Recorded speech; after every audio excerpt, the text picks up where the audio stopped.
Hello, it's Ramon from 321 Kiteboarding and Water Sports, and I'm here to talk to you about harnesses and sliding spreader bar harnesses, to be more particular. So, we all have heard of the Ride Engine harness, brand new harness out. We're going to discuss this a little bit along with their carbon fiber edition. But more importantly, we want to take what is the newest sliding spreader bar harness on the market and talk about how to pair it with one of the original and one of the best sliding spreader bars on the market. So stay tuned. I'm going to show you how to combine your Ride Engine harness with the very smooth, very high-tech Dynabar Sliding Spreader Bar. All right, what we're going to talk about today are the two types of Ride Engine harnesses. Pretty simple. They have their hex core harness, which is a fiberglass molded hard shelled harness, and we have the carbon fiber harness. Now, they're both going to be functionally the same as far as connecting a sliding spreader bar such as the Dynabar.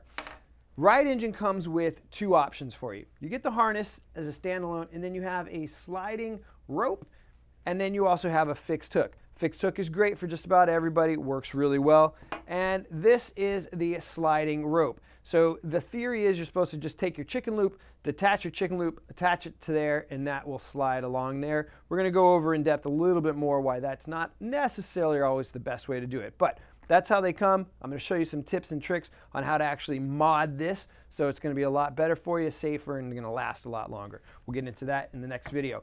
This one's mainly going to be about how to take your Dynabar and attach it to your Ride Engine harness, and here we go. So what you're going to do first is you're going to take your original Ride Engine spreader bar attachment system, and you're kind of going to dismantle it. You have to take this all the way out, so this is just your webbing.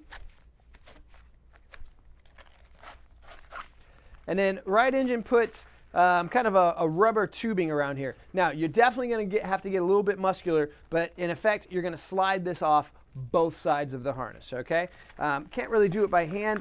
What I tend to do is grab it with my foot on the harness and give it some good yanks, and it definitely comes off. But you're going to have to work at it. Takes a minute or two, and when we come back, you're going to have just the webbing, and I'm going to show you how to attach your Dynabar. Be right back. Magic. Ooh. All right, and magically, you'll have your leftover parts. And again, I left this one on just to show you. So basically what I did while I was off camera was just put my foot on the base of this and just pull these off. They just come right off this tubing. So if you ever wanted to reattach it, don't freak out. It's very simple. There's a couple different ways. You could just take this and feed it back through. That might take a little bit longer. What's even more simple is just take some needle and thread, take a nice piece of fishing line even, thread it through just right here, feed it through, and then just pull it back through, and you're all set back to use your proprietary connection system for the Ride Engine. Okay? So you're not going to need these, but save them anyway.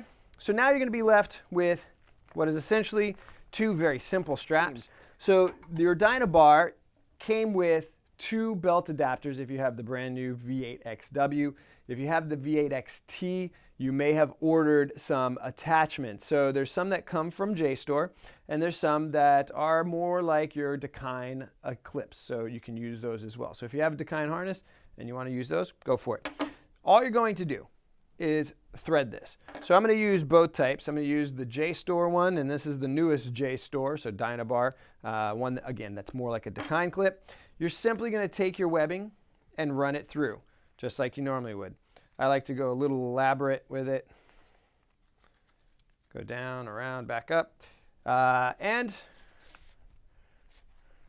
once you have it where you want it, feed it back underneath.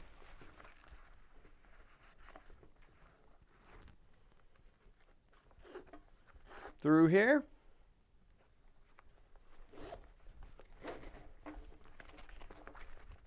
And you're good to go.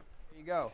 Some people have mentioned that their Ride Engine harnesses tend to come a little loose. That's whether they have a Dynabar on there or the stock spreader bars from Ride Engine.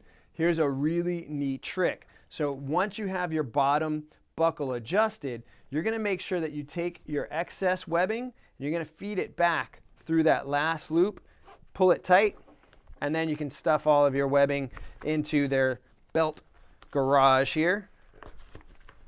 It's nice, clean, tidy, and that's going to keep that belt from loosening up. So if you've had that issue, that's how you solve it.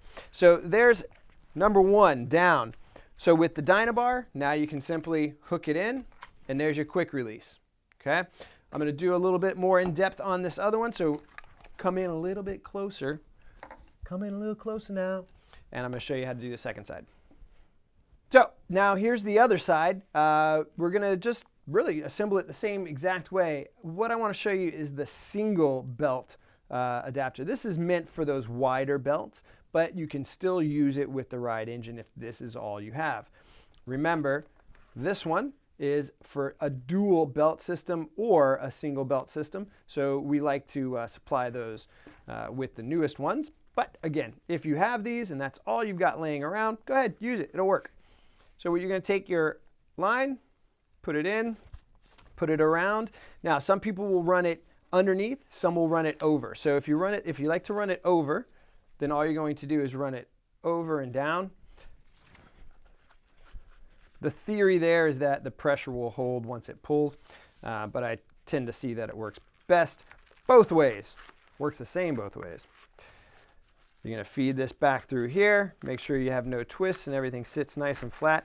And again, over time, these will flatten out a little bit more too. You're going to then feed it through your buckle, same as always.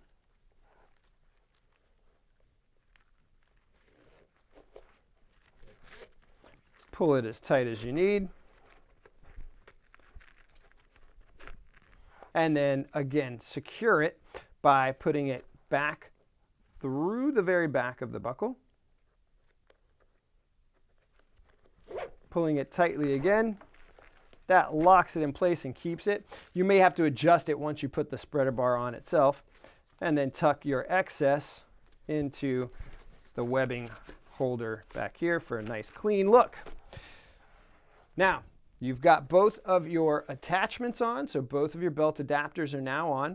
You can proceed to attaching your Dynabar. You'll notice that I've put these with the hooks facing out. That's just my personal preference. I haven't found that it makes a difference one way or the other. With one of them facing in, it does make it a little easier to attach it.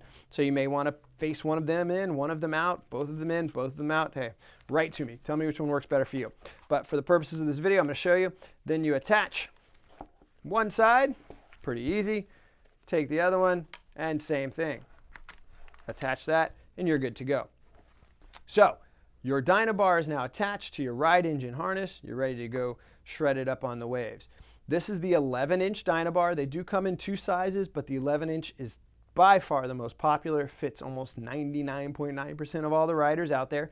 And as you can tell, it's basically the exact same size as this 10-inch from ride engine. The biggest difference between the Dynabar and the ride engine, you can see, very similar. They've got a rope that goes across. Great. We could all just tie ropes across our harness and call it a sliding spreader bar. But where Dynabar goes above and beyond, not only is it a forged stainless steel frame, so the thing's indestructible. There's no welds on it whatsoever, so you don't have to worry about rusting or anything coming apart. But they also provide you with a roller forged stainless steel hook that rides on that rope. So not only is your rope going to get very little wear and tear, but it's also going to enable you to hook in your chicken loop, take your chicken loop off easily. So if you're sharing your kite with a friend, or if you're at a demo and you're just changing kites often, you don't have to worry about actually activating your safety release and having to put your chicken loop back on just to put it into a piece of a rope. The other thing that really sets Dynabar apart on the market as far as sliding spreader bars go is their proprietary return to home bungee. With this bungee, what's nice is that as you turn on a wave, or maybe if you're just upwind body dragging or walking back up the beach, the kite's over here on the side. Once your body adjusts it all, it comes right back to center, and then maybe if you're on a wave and you cut back or do a bottom turn, it now goes to the other side. So you just have smooth, seamless motion with no jumping back and forth. And of course, with all of these designs, you have virtually no bar ride up, because as the kite goes up, it just simply pulls up on the hook instead of rotating your whole spreader bar. So that's the Dynabar on the ride engine harness. Get yours today. Try it out. Go ride. Have fun.